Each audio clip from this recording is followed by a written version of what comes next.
Welcome everybody to this edition of Take a Virtual Vacation, where tonight we are hosting our last virtual vacation for 2020.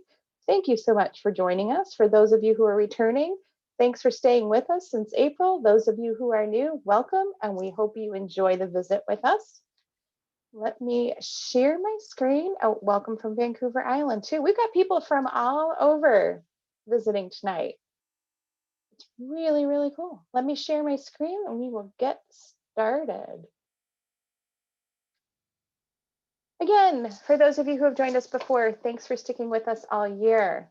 To give you a little bit of background on Take a Virtual Vacation, this was started by 6 travel agents who back in April were up to our eyeballs in cancellations and refunds. And with everything so negative in the news, we thought there had to be something that we could do to help lighten that load and provide some escapism and inspiration.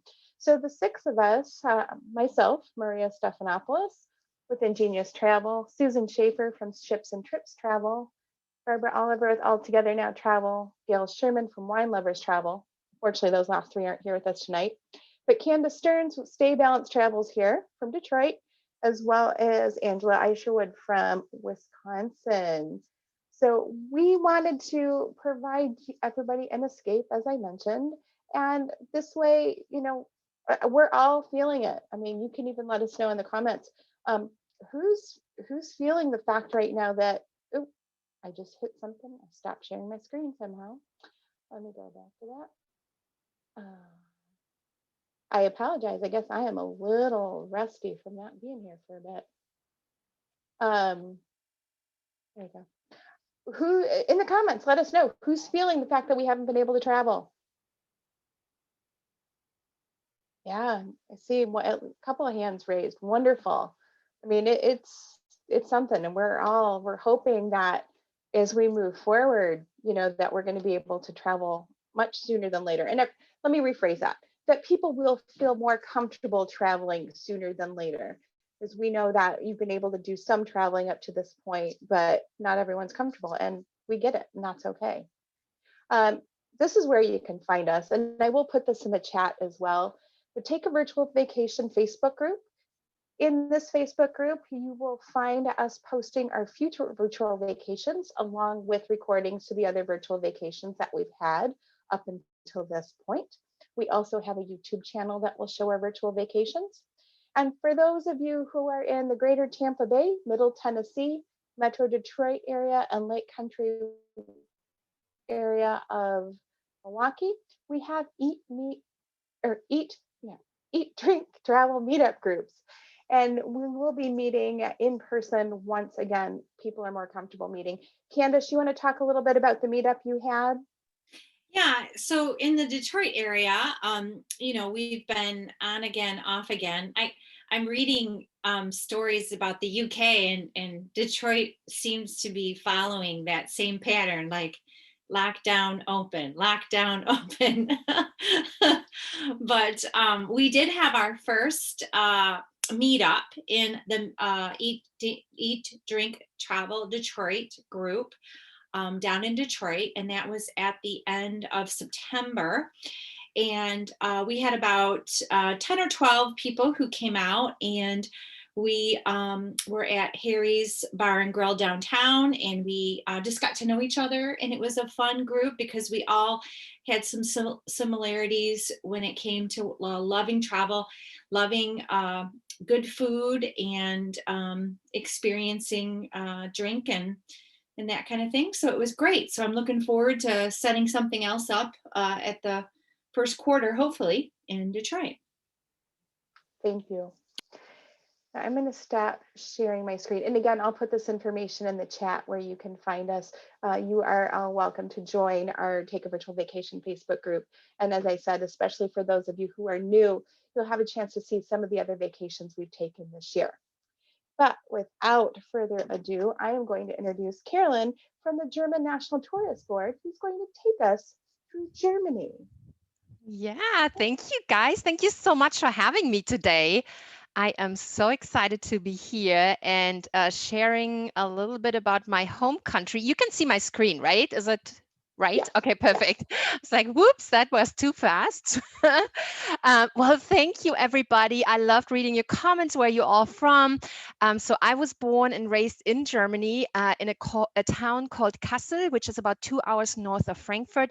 But I lived the past 15 years in Los Angeles. So I saw a lot of my peeps there on the West Coast. And then I moved in January to Tampa, and I just wrote down in my book, Eat, Drink, Travel Event, Tampa area. I will be there because I like to eat, drink, and travel. So please sign me up for this. Oh, we So look forward to having you. wonderful. And I will bring maybe some German Glühwein here, which I'm having in between because it's already late here, and I like my little Glühwein. So I'm very excited that you're all here today. And when I get the opportunity to talk about my home country, it always makes me so happy and so excited, because it is truly a beautiful, magnificent experience to go there. I guarantee you, when you go for the first time, you will be like, oh my gosh, I gotta go back. This is so amazing. I had no idea. So I am the West Coast sales manager of the German National Tourist Office. And what we do is basically we're educating. We're not selling anything. We're just here to help, like Maria and Candace and Angela, to just educate about Germany. Who knows Germany better than a German? So we want to bring Germany to your homes and show you how beautiful the country is. So hold on, let me switch the slide. So welcome to Germany. We're going to talk a little bit about where actually is Germany. When you're in Germany, how do you even get around, and what to do in Germany, the culinary aspect, because hey, we all love to eat and drink. I'm going to introduce you to a couple of different regions we have, German cities, of course, castle and palaces we talk about. And then last but not least, the Christmas markets. I'm going to talk a little bit about that too. So here you have a map of Germany. So let me tell you, Germany is only about 3/4 of the size of California. We are very, very small, but there is so much to see and to do. We have 16 federal states. The biggest state, I think you should see my cursor, is down here. That's in the south. That's Bavaria, with the capital of Munich. And the smallest one is up here, Bremen, in the northwest, the little pink dot. And this, by the way, when you go up a little bit north of Bremen, is Bremerhaven. If you are interested in ancestry travel, most of the people who left Germany or Europe went to Bremerhaven and took a boat and went to the United States. There's a really great museum. I think we talk about this later again. But if you ever are interested in ancestry travel, you have to include this. We have about 80 million people living in Germany. And as you see on the map, we are surrounded by amazing European countries such as the Netherlands, Austria, Switzerland, France. So when you are already in Europe, there's really not one excuse, not even one excuse to not stop by in Germany, at least for a day. So you can easily travel from Europe with a train. The train system within Europe is amazing. You can get by train to Germany. You can take from the north the ferry if you're in Denmark or Norway, and you can take the ferry down to Kiel, or you take, of course, a plane or a car, or some people even take a bicycle and ride through the country. So all is possible. So when you are in Germany, how do you get around? So I grew up in Germany and I never owned a car, partially because it was too expensive, but also I really love the train system. The train system is amazing. On this picture, you see our ICE train, which is the Intercity Express. It's our high-speed train that really connects most of the German cities with each other. And my kids love being on that train. It's comfortable. Like we have first class, second class. There is a restaurant on board where you can just sit and relax, drink a wine, a beer, enjoy the scenery. And the kids can run through the entire train. And it's really comfortable, also for wheelchair accessible, because the entrance is like leveled with the what do you say, like the street or wherever, however you get in. Lots of room for luggage as well, so you don't need to worry about that. And as you see here on the map on the left, we have a new train track that goes from Berlin to Munich in under 4 hours, 3 hours and 55 minutes to be precise. And so, to be honest, before they had that new ICE train doing this part, it took you about 7 hours to get from Berlin to Munich. If you fly, it takes you about an hour to fly, but of course, with TSA and everything, it takes about the same time as going on the train and is less stressful. And so you can combine those two cities in just one day. And those two cities couldn't be more different and diverse. You have like the southern part, Munich is very traditional, very, yeah, very Catholic, and it's everything has been the same for a long time. And then you have Berlin, that's a fast, hip, fast moving, hip, very young city. So it's beautiful to combine that. So you can actually fly from wherever you are in the United States, Canada, into Berlin, take the train and fly out of Munich back. Just an idea. And who hasn't dreamt of driving on the German Autobahn? Most of our Autobahn parts in Germany have no speed limit. So you can rent a car. We have about 1,300 rental car stations in Germany. Drive a BMW, Porsche, Mercedes, Ferrari, Audi, VW, whatever you want on the German Autobahn. It's so much fun. Most of the rules are the same as they are in the States. One thing though, the Autobahn, the left lane is the fast lane. It's where you pass the cars and not be slower than the ones on the right. You will have a Mercedes or Porsche in the back of your trunk and doing the light thingy and trying to move you over, because we like to drive fast. But driving through like all the Alpine villages and the Black Forest highlands, or you go up to our north where we have the beautiful islands too, it's so gorgeous and so beautiful to drive with the car. We do have boats too. As you know, probably we have many beautiful rivers, and there's one river, it's called the Rhine, where you can actually go on a hop on, hop off Rhine River cruise without sleeping on it. So you can go from Cologne to Bonn and just get up on and off and visit those cities, which is really fun, especially also for families. And of course, we have many, many airports. So get on our airline, the Lufthansa, and fly from city to city. It's absolutely possible as well. So now, ladies and gentlemen, you are in Germany, you know how to get around, but what are you actually going to do? So I'm going to show you a couple things. So we have over 6,000 museums for you all. Okay, so this is, for example, the Deutsche Auswandererhaus I was talking about in Bremerhaven. This is really a great place. They work with Ancestry.com together. So if your ancestors left Germany, most likely they left from here. And what you find in there is basically the information on when they left, how they left, with whom they left. And so you can find their signatures in there. And it's a really great museum to go to. We have many more museums, such as, a Currywurst museum. We have a chocolate museum. We have the Deutsche Museum, which is the largest science and technology museum in Germany. I mean, any kind of interest you have, we will have a museum for that. We have amazing theaters and operas. Our history, I mean, is so old. And so all of these operas and theater buildings, they have a story to tell. If you don't want to see a theater piece or opera piece, do not worry. You can still go into the theater or opera and just look at it. Like this one here is in Bayreuth. It's one of the UNESCO World Heritage Sites. And it's so gorgeous. Like, look at this on the right-hand side. Just walk inside and just feel and learn about the architecture. You know, most of our buildings were totally destroyed in World War II, put together again, and it's just very magical. Lots has to do also with royal families, and it's just really great to see that. We do have casinos. They're not like the ones in Vegas. You can't walk with flip-flops or with your bikini through there. So you have to actually wear suit and tie. And we ladies, we have to dress up nicely, and you have to bring your passport as well. And then you can gamble in the casinos. And it's literally like a Monte Carlo experience. The same thing. The buildings are magnificent. The food is outstanding, and it's really high end. If you are interested in porcelain, we have great porcelain like Meissen. Lots of people here in the United States know, and you can take Meissen is close to Dresden, and you can, for example, take a porcelain class, learn how to make your own porcelain. You can paint the porcelain, and they will ship your masterpiece back to the United States for you, and you learn everything about the history. It's really interesting. And a very fun thing is, why not going on the blimp ride, the Zeppelin?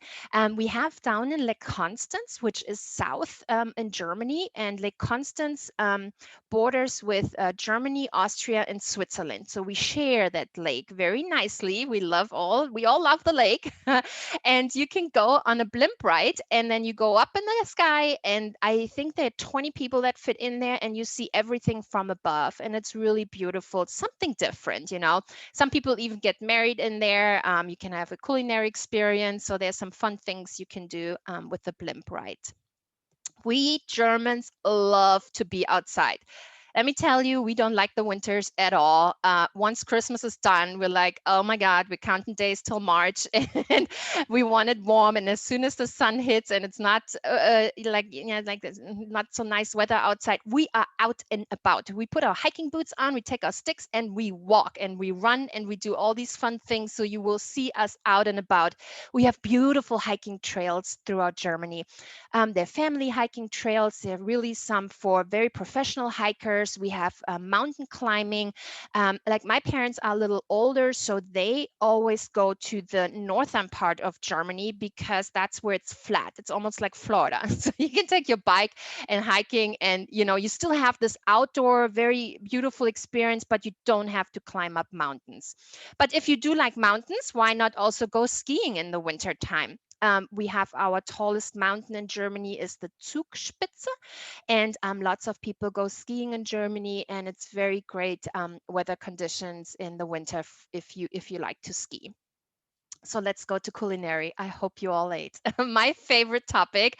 We Germans, let me tell you, we socialize through food. I just moved to Florida to my family here, to my husband's family, and they love coming to my house. I have to host now every party because you will find so much food, and it's all homemade. There's nothing store-bought. It's all made by me. They come now with Tupperware in their hands because they know there's so much left over and they take it home with them. So we socialize through food and through drinking. So Germany is a great place culinary wise.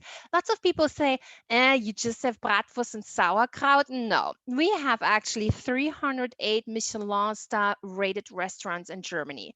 If you have never eaten at a Michelin star restaurant, you have to put this on your list. This is an experience you will never forget. And if you need a recommendation, you let me know.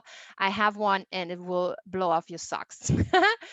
And we do have lots of bread. We have about 300 types of bread. If you add the rolls in it, we have over 1,500 different rolls and breads and pretzels. We have 1,500 types of sausages. We have towns and villages that have a secret recipe, like the Thuringian bratwurst has a 600-year-old recipe.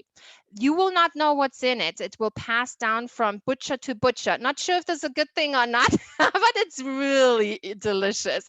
Like where I'm from, we have it's called Aale Wurst, and you only get that in my region. If you would drive 20 minutes south or east, west, wherever, you will not get the sausage anymore. So we're very particular about our sausages. We have over 5,000 types of beer. The same thing. Every village, town, city has their own beer. Like in Cologne, when they brew the Kölsch, you can only brew this within 50 kilometers, so about 30 miles radius of Cologne. So you will not be finding a brewery of Kölsch in Düsseldorf, which is only 30 minutes away from Cologne. So we're very particular about our beer. So we make a lot of beer, so we have to drink it, and we have almost 10,000 beer festivals throughout the year. So as you know, just now I told you we love our bread, and Germany's bread making is actually recognized on the UNESCO list of intangible cultural heritage. We take our bread very, very serious. And when you go to Germany, you have to go to a bakery. I mean, the smell, it's so good and so yummy. The first thing I do when I land at the airport, my dad always knows she has to go to the bakery. I go to the first bakery, I get a roll and a German Fanta. And then I'm the happiest person. I arrived. So we have a really cool thing actually. Germans are more known to be reserved, and you will not necessarily be able to come to our homes unless we know you already. And there is a new thing that's called eatwith.com, like Eat with Locals. And your travel advisor can book this for you. What it is basically, let's say you are in Berlin and you say, you know what, Maria, Candice, Angela, I really want to eat with a German person. I really want to know what this is about and how they eat and how do their homes look like. And I'm telling you, we have a lot of IKEA furniture. That's what you're going to see in our homes.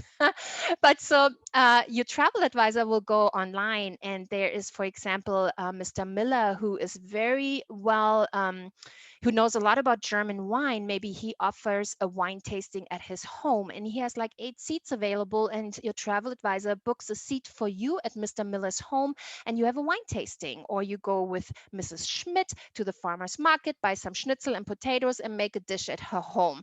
This is a very safe thing to do. They're all background checked. It's just like Uber. You know, you offer something you're good at, and people just buy into it. So it's really fun, and it just gives you that this thing that you can go into our homes. Um, we do have about 150 scenic routes throughout Germany. And of course, we also have culinary routes. And one of them is, for example, the asparagus route or the German wine route. And so you can take your bike, you can hike, you can take a car and have these preset tours. And you are in these beautiful little towns and villages. And here you can do wine tasting, and you can do Segway tours and just know the wine regions, get to know our wine. We are actually the 9th biggest wine producer in the world. A lot of people don't know this, but Candice, you have a Riesling right now, right? So we do we do sell a lot of German wine, and maybe you have had one as well, and they're really delicious. So a lot of people don't think of Germany as a spa and wellness town and or country. And I just want to let you know, when you're in Germany and you have a couple more days, why not going to a spa and health resort? We have them everywhere in Germany. And really, our mineral and thermal springs are so good. Like, we Germans, we actually go all the time to the north where our islands are, because the water and the air quality is so good, especially when you have eczema or asthma. We go up there because it's just so healing. And we have beautiful spa resorts like the Wiesbaden, the Therme. But always know, I like to mention this, we Germans like to be naked. So you have to make sure that you know that there might be that you cannot wear your bathing suit, but often there are 2 sections. One is with bathing suits and one without. So, but there are some that just are naked. So you got to make sure, if you're not comfortable, to know this. I had some people call me, Carolyn, why did you not tell me this? I'm like, sorry. So just know this. Um, Guess how many castle and palaces we have. I asked that question my husband when I prepared for a castle and palace webinar. I said, guess how many castles we have. I think the first answer was 300. I'm like, please. So he kept guessing and guessing, and he stopped, I think, at 5,000. We have actually over 26,000 castle and palaces in Germany. And I mean, some are ruins, of course, and you can't really visit anymore, but we do have a lot of those. And I just wanted to show you, Maria has hers in the background. She's right now visiting live from the Neuschwanstein Castle. That's probably my most favorite castle, or one of the most favorite castle. Has always been on my bucket list. And I had to actually move to America, that my boss sent me to Bavaria so I can see the Neuschwanstein Castle.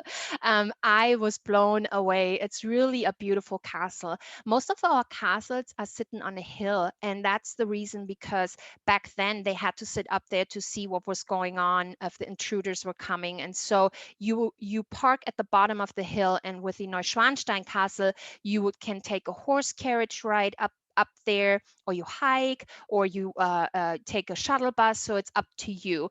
And they have changed throughout the years because every emperor, every prince, every whoever received that castle has made changes to it, just like the White House. They keep making changes to that too. So this is how our castles are as well.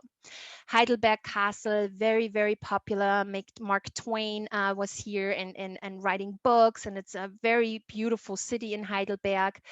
This is hands down, this is before the Neuschwanstein Castle, my favorite castle. I grew up close to the Wartburg Castle. It's almost 1,000 years old, one of the UNESCO World Heritage Sites since 1999. There's a hotel on the premises as well. Beautiful view over the Thuringian forest, and it just has, it's full of history. It's really amazing, and you can spend an entire day there. My first Thuringian bratwurst I had there. It was delicious. This one is a beautiful castle. Was just made for somebody who was a hunter, so this was just his little residence to go hunting.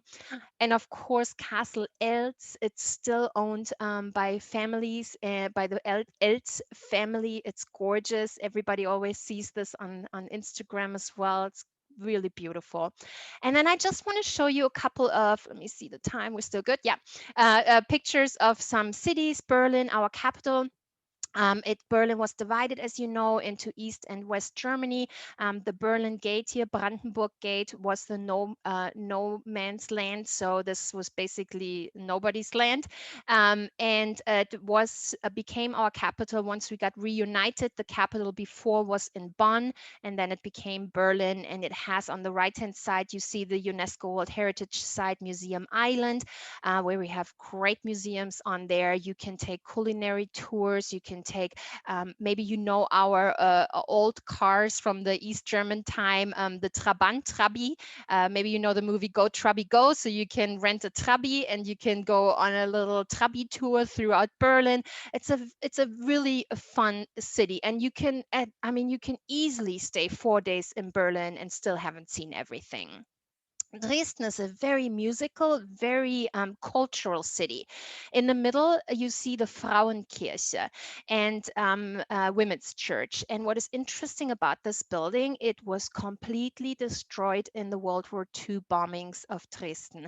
And it was just laying there, you know, it was just there and they didn't know what to do with it. So at one point, and not too long ago, I think only like 50 years ago, they said they're going to rebuild this church. So you see the bricks, the darker parts of the bricks, those are actually the original pieces. So they used as many of the original pieces they had and put together this church back together. So for them, it's a very important building of resilience, of coming together, of building up again. So this is a very, very, very important symbol in the city. On the right, you see my favorite opera, the Semper Opera, beautiful. And on the left, you see the skyline. It's at the Elbe River. Hamburg is also in the north of Germany, actually has more bridges than Venice, London, and Amsterdam together. We have so many bridges in the city. It's a water city, gorgeous for Christmas. You can watch musicals there. It's high-end shopping. It's very known for cruise ships stop there as well. Very known for fish. They have an amazing fish market. I mean, there's so much you can do in Hamburg. It's a very fun, modern, high-end city. Very beautiful. Frankfurt is most of the time the city where most people fly into, Frankfurt or Munich from the United States. What is great about Frankfurt, when you land in Frankfurt, you can just go downstairs to the train station and the train takes you right into the middle of the city center of Frankfurt if your hotel is somewhere in the city center. Easy accessible from the city to the airport.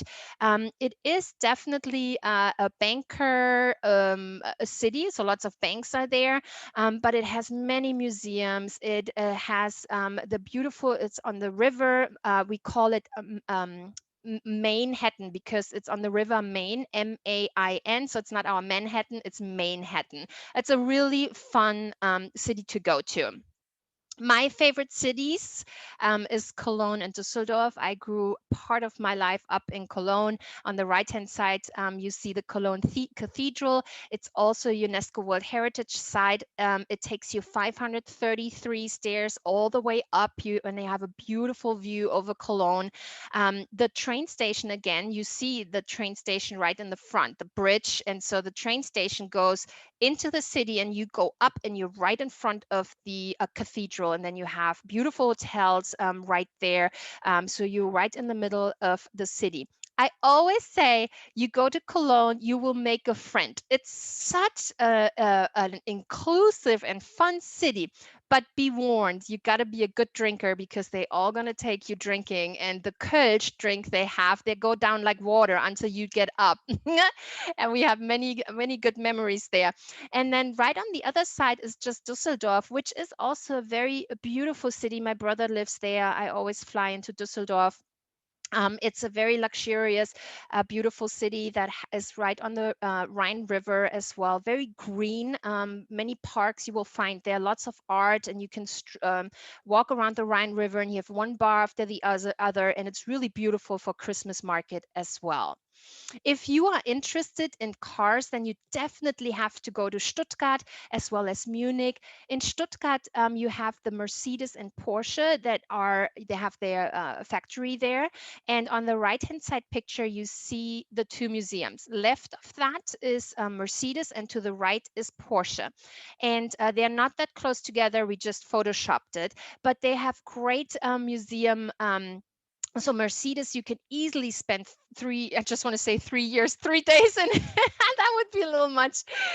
3 days in it, and you really have the history of the automobile. There's Diana's Mercedes in there, Princess Diana. You see how our, fire trucks look different, and our cab drivers are Mercedes drivers too. So if you want to be riding in a Mercedes, take a cab because they have always the most luxurious Mercedes.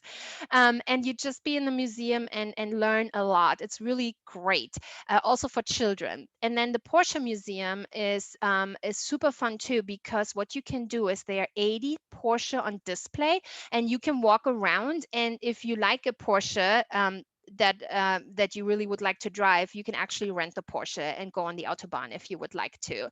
But other than that, Stuttgart is surrounded by wine country, and you can go wine tasting. You have castles there. It's a really great and fun city. And then, of course, you have Munich, the capital of Bavaria. It's the English Garden, where we have many beer gardens and you can hang out. There's also a river where you can go surfing on. We have in the middle the Olympic Stadium, which is very known and important to us. And you can actually go on the Olympic Stadium. You can climb up and then take a zip line through the stadium to the bottom. That is really fun. And you can also, if there's a concert, you can watch a concert there, or soccer game. And then, of course, you can have walking tours through the city. I did a culinary walking tour, which was so beautiful, through the Victualian market, and learned everything about the local food, which was great. And then last but not least, since we are in Christmas season and spirit, I wanted to touch base on some of the German Christmas markets. This is my future retirement home, Lindau at Lake Constance, where you can take the blimp ride. It is so like a fairy tale. It's really gorgeous. And they have this cute little Christmas market right at the harbor there. Our Christmas markets usually start at the end of November and they go all the way to Christmas Day. Some of them actually are open to like maybe New Year's, or in Baden-Baden all the way to January 6th. But in general, I would say they are closing at like December 24th. Um, if you haven't seen a Christmas market, I mean, you have to also put this on the bucket list because it's a fairy tale come true. It's so magical. It's cold outside. You are bundled up. You drink a hot Glühwein, which I have here right now. And you listen to the music in the background. You have the local people selling their food, their traditional food, the drinks and the crafts. It's all about the woodwork. They do hand woodwork, and it's just the most magical time. And one of the oldest one is here in Dresden, the Striezel Market, since 1434 every year. And this year is the first year they actually had to cancel. Or this one is really fun, very small, but it's very unique. It's in the Black Forest Highlands, the Ravenna Gorge. It's under a train track. And so you park somewhere outside and you either take the shuttle to the Christmas market or you are taking a torch hike through the forest. Like, can you imagine? It's snowing, it's cold, and you walk with a guide with some torches in your hand and through the forest, and you arrive here in this winter wonderland and just enjoy your time. It's very, very beautiful. And that's it. Now we're back at the islands from Christmas to the islands. So I wanted to say thank you so much for letting me share a little bit about my home country. I know that was a lot of information in a short amount of time, and I promise you I could talk more and more and more. But if you need anything, your travel advisors, they are always happy to assist you with anything. And I'm always happy to assist them with anything they need. So Maria, Candice, Angela, thank you so much for having me. Thank you Thank you for so much. presenting. Yeah. So, questions from the audience. Please feel free to drop it into the chat. We'll answer your questions. We I had have a couple of questions. I'm going to drop in the Facebook page a list with some different opportunities. I know you mentioned the Eat With, and we have a couple other suppliers that can assist with the experience, that experience where you want to actually have the opportunity to meet with someone in the country, a local, and whether they bring you into their home and cook and then serve you a meal, those kinds of experiences, all of us can assist with. But there's a couple of different vendors that we can list out in the Facebook page so that you guys have an opportunity for that. So, do you have a favorite Christmas market, Carolyn? I mean, I love the Christmas market where I'm from because I am from Kassel, which is on the fairy tale route of the Brother Grimm. So everything is about the fairy tale in Kassel. But I really do love the one in Lindau as well as the Christmas markets in Düsseldorf. And they have like the Christmas, it's not like that it's just one big Christmas market. Like even when you go to the bigger cities, there's here a little Christmas market and there, and they all have different themes. So I promise you, wherever you go to whatever Christmas market, you will have the best experience. There's just none that I say this is not good or this is the best. Could you talk a little bit about Oberammergau? Yeah, so I'm sorry, I have like a little frog in my throat. So Oberammergau, like the Passion Play, or Oberammergau, the town? The Passion Play. I Okay. mean, I know it was supposed to happen this year, and with everything going on, it was postponed. Yeah, so we had the Passion Play is something really unique. It happens only every 10 years. And it was supposed to happen this year from May to September. But because of COVID, they postponed it and they were smart, they postponed it to 2022. So if you have on your bucket list to see the Passion Play, you got an extra 2 years and you can get your tickets. And it's really an amazing thing. It's all about the Passion of Jesus Christ. And you will, I was there. And what is so magnificent is that this little town, Oberammergau, so the people who are in the play, they all live in Oberammergau. They either have to be born there to play, or they have to be at least lived there for 10 years to participate. So they're very, very, very proud of their Passion Play. They have huge announcements who's going to be in the cast. It's a big thing, and then they have a date when they have to stop cutting their hair or beards. So it's really something they embrace. They are so proud of, and you feel that, and it's a very beautiful thing to be part of. And if you're interested in that, I would highly suggest to go and watch it. So Kathy had asked, when is the summer in Germany? Is the summer the same months for all European countries? Yeah, I would say it's kind of like the same. I mean, we start summer. I would say the summer temperatures are coming like in May, from May to September. Yeah, I would say it's the same. Okay. And then Steve had asked, how easy is it for someone to get around if someone doesn't know German? That is a very good question. Very good. So we are actually all so good in English because we are getting English taught and now these days already in first grade. So we have all the announcements in English. If you go on a train system, on a subway, they're all in English as well. When you go to a restaurant, unless you're in a titsy tiny town with 200 people, but if you are in a regular, touristy areas or whatever, you have the menus in English as well. And they're very, very happy when they can speak English. They want to bust out the English and they want to talk to you. So you don't need to worry at all if you don't speak German. Very good. There's another question that came up from Mark asking about the Ancestry Museum, if there's a search engine site to trace the ancestors.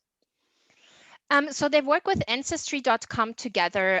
So there is definitely a website. I can Google it and put it in there, or I send it to you and you, Maria, or whoever is going to send it, That would follow-up be email. great. Yeah, we'll put it in the Facebook Yeah. page. They have a website, and not sure if you have a search engine on there, but you can definitely get in touch with them. And like I said, they work with ancestry.com together. Very good. So Christina asked a question about how we can connect with you when we want to plan a trip to Germany. You are welcome to contact any of the travel agents who are involved. I did put our email addresses in the chat, and you can save the chat by, if you hover over where the chat is on the bottom right, you'll see 3 dots. If you click on that, it'll allow you to save the chat, and it'll put it into a Zoom folder on your computer. Or if you don't want to save the whole thing, you can just scroll up. And I like I said, I did copy and paste our information and put that in the chat. We're all very happy to help you. Let's see.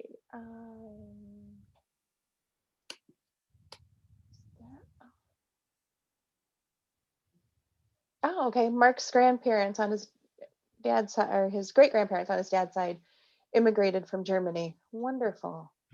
So did mine. I'm half German. So, Cologne, when you were talking about Cologne, they have a perfumery there, right? Where you can make your own perfume blend. Oh, I don't know if you can make your own perfume blend. I know this is in Berlin has one where you can make your own perfume blend, but Cologne has their Kölnisches Wasser.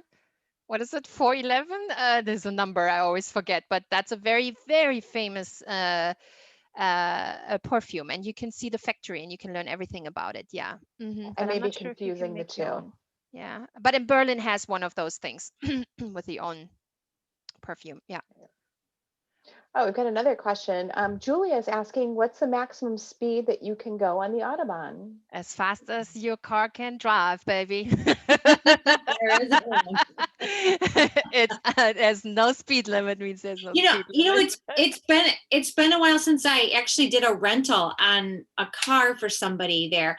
Do you know what the typical, you have to be 25 and, blah, blah, blah, have a driver's license. But do you happen to know what the rental per day is for like a Porsche? No, I don't.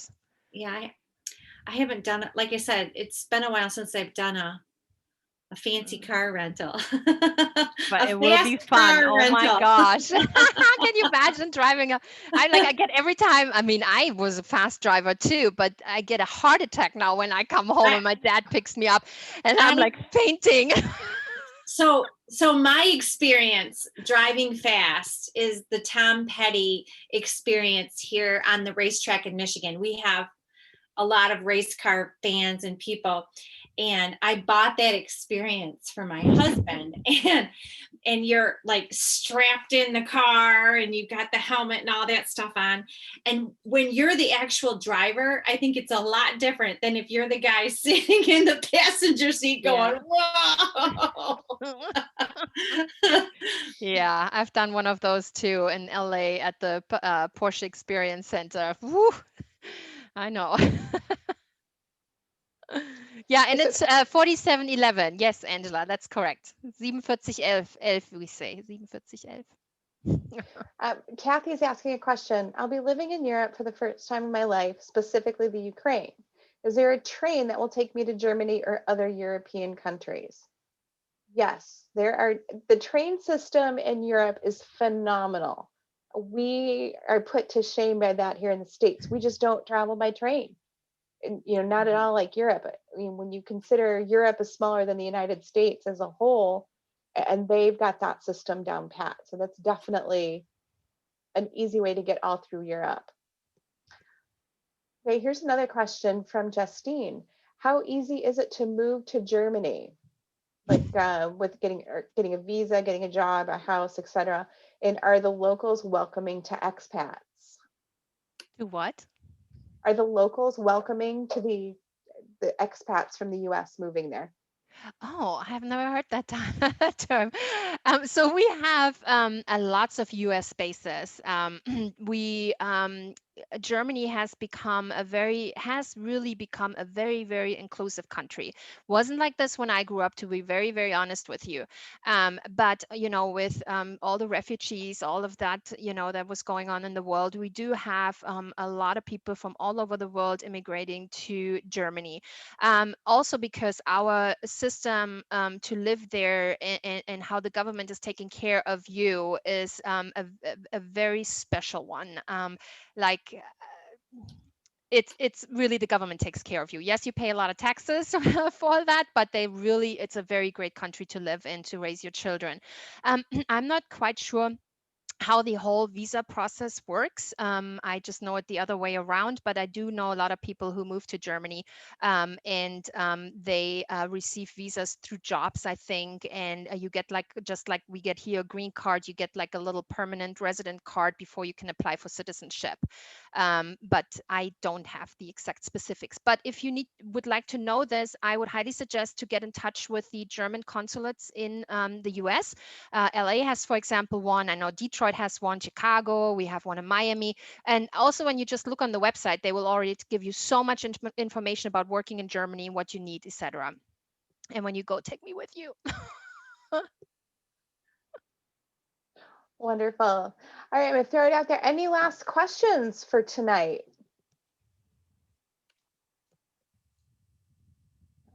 All right, well, thank you everybody for joining us. I want to turn,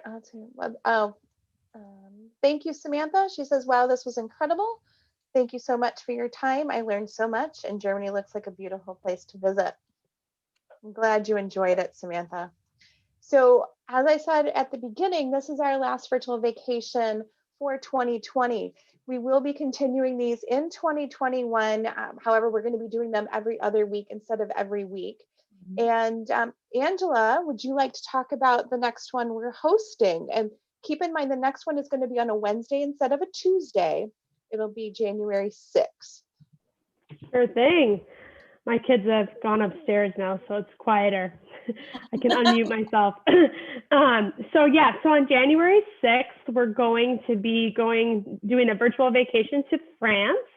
And we're going to be really focusing on 3 more off the beaten path regions of France: the Loire Valley, Burgundy, and Champagne. So we're also going to be doing a virtual wine tasting, since these are 3 regions of France that are really famous for kind of their culinary, gastronomy, and wine offerings. So we do have some wines that were available to purchase to participate in the tasting, but I think we're a little late for that to get the orders in because of Christmas and the shipping and all of that. But I can still give everyone information. If you register for the event, we can provide you the information on the wines, and then also we're going to be sharing some local recipes from these regions in case you want to, whip up a meal before the event and kind of share with us what you're cooking.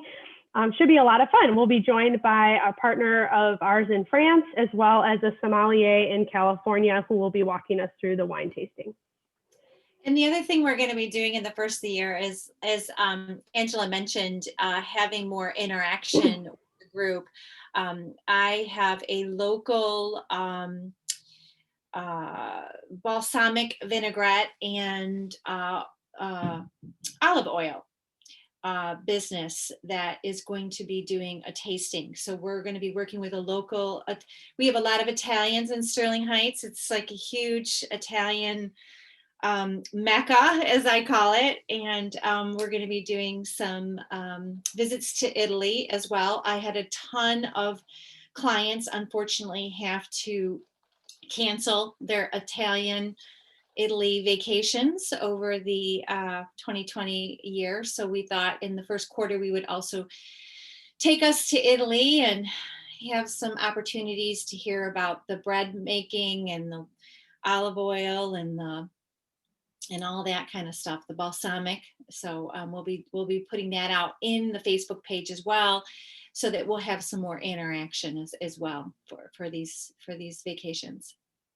Yeah, so one of the best ways to stay up to date with what we're offering is by joining the Facebook group, Take a Virtual Vacation. I did put the link in the chat as well. We did have another question come in about the travel restrictions in Europe. And quite honestly, it's varying country to country. Right now, most of Europe is not open to those of us coming from the United States. That could be changing now that there's a vaccine and people are getting vaccinated. We are going to be happy to keep you up to date on that. But again, keep in mind that it's different for every country. And we'll be doing a follow-up on that as well. I had some clients that did go to Croatia, and then because of the most recent UK strain that you might have heard, I don't know if I try not to watch the news, but you can't avoid all this information. There's a new strain they found in the UK, and Croatia's now considering stopping all incoming travel into Croatia.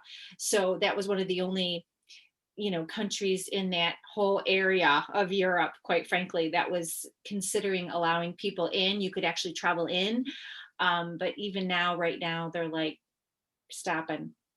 Unless you have a passport from the country and you're coming in, you're repatriating basically, or it's work related. So yeah, we will keep everybody up to date as much as we can.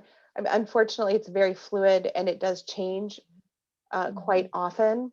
And Right. but again, reach out to us, let us know where it is you're interested in traveling, and we'll get you the most up-to-date information at that time. Right now, US citizens, because I have people in Detroit that are like, get me out of the snow, similar to what Carolyn was saying. Like Germany and Michigan are like sister places because we have the same climate. And I have Detroiters that are like, get me out of here, where can I go? And I'm like, Dominican Republic, Mexico, Costa Rica. Those 3 countries do not require PCR negative testing. All you need to do is fill out your health questionnaire and you can go. If you don't want to go there, you got to wait. Well, you know what though, if you want to go someplace warmer, Florida is open. Right. US citizens can travel abroad inside of the domestic US. If you're going to Alaska, Hawaii, 48, continuous states, fine. But when you go outside, you still have to do the PCR testing and the quarantine, unfortunately. Well, Hawaii just lifted their quarantine, but Alaska's, I think, putting back on. So it's day to day, people. Yeah, but like I said, reach out to us. We're happy to answer the individual questions because it is going to be country specific. Yeah.